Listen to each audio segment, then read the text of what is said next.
and welcome to another episode of Chairman of the Board. My name is Dan Honeyball, and we've got something a bit different today because I'm going to be reviewing a game from Games Workshop, and that is Gorechosen.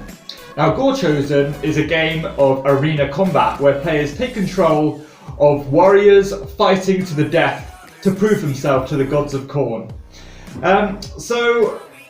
Yeah, let's get into the review and I'll give my thoughts on Gorechosen.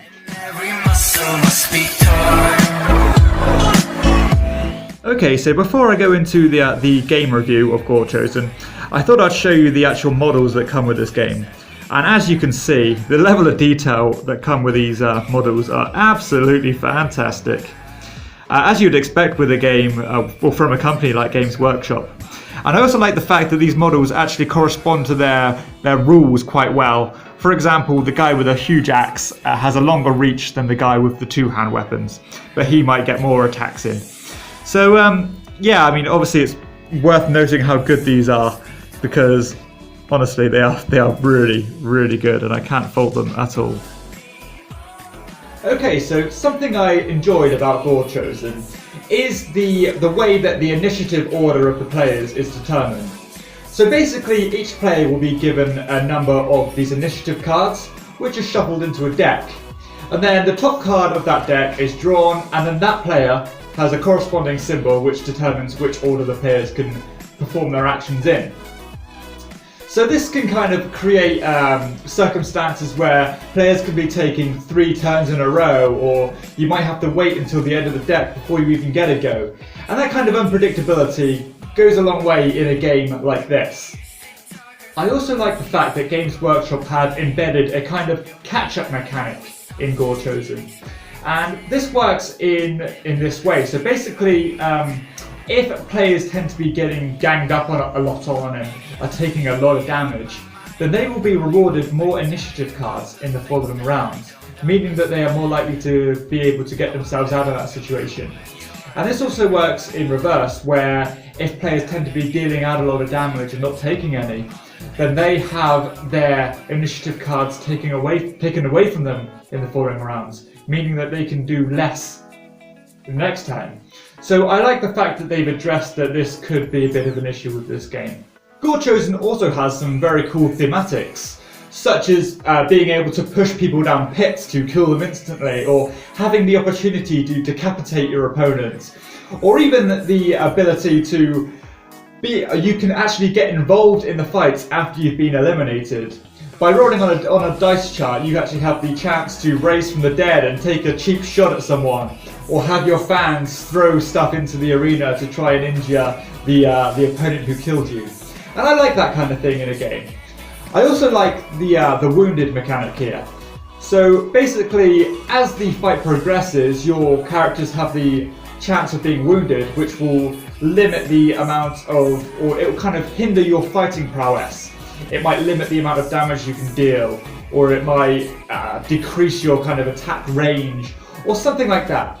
And I think that kind of it's thematic in the sense that as this fight progresses, your character is getting weaker as he's taking more damage. And I like that about the game. So those are the things I do like about Gorechosen, but I've got some things to say about what I didn't like. So let's get into that now. Okay, so my biggest problem with Gorechosen is the fact that these characters move in such a rigid and static way. Sometimes you'll find yourself just facing a random direction for no reason, while all your opponents have you in their sights and just can absolutely nail you. And there's nothing you can do about it unless you have a card in your hand that says you can actually turn. And that seems completely counterproductive to me. I mean, it's not like you're controlling an entire army without that flexibility. You're simply one guy. Why shouldn't you be able to turn around and fight your opponent? It just seems crazy to me, and it really can become very frustrating. Also, the fact that if everybody is piling up on you and ganging up on you, there's really nothing you can do about it. That catch-up mechanic I talked about earlier, it really doesn't work as well as it should. I mean, I love the fact that they've tried to counter that ganging up on, but it simply doesn't do enough to stop it happening.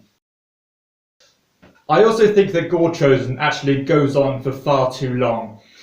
For a game that is essentially dice rolling, obviously there's a bit of hand management and etc. that goes into this, but it is essentially a game of luck and chance if you're going to be hitting your opponent or not. And this can take, the fact that it can take up to an hour is just insane to me. It should really be looking at taking a quarter of that, in my opinion. I also think that, well, the rules state that you cannot actually attack more than one opponent each turn. So basically each character has a kind of an attacking arc, and if there's more than one enemy in that, you can only hit one of them. And that just seems very counterproductive to me, considering it's a free-for-all. I mean, I understand why they're doing it, because I guess you can't really defend yourself, as you'll be discarding cards too often. But it just doesn't seem right. Surely you should be rewarded for being in a position that you can hit more than one opponent each turn. So I also think that's a bit of a flaw in this game. So those are the things I kind of had a problem with Gorechosen. So let's go into the conclusion, and I'll give my final thoughts on this game.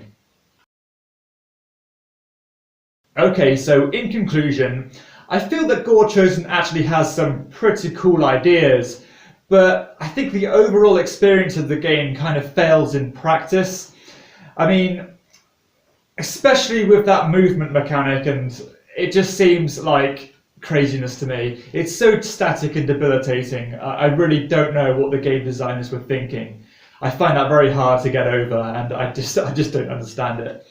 I also think it's a bit of a shame they didn't go further into this whole wounded idea.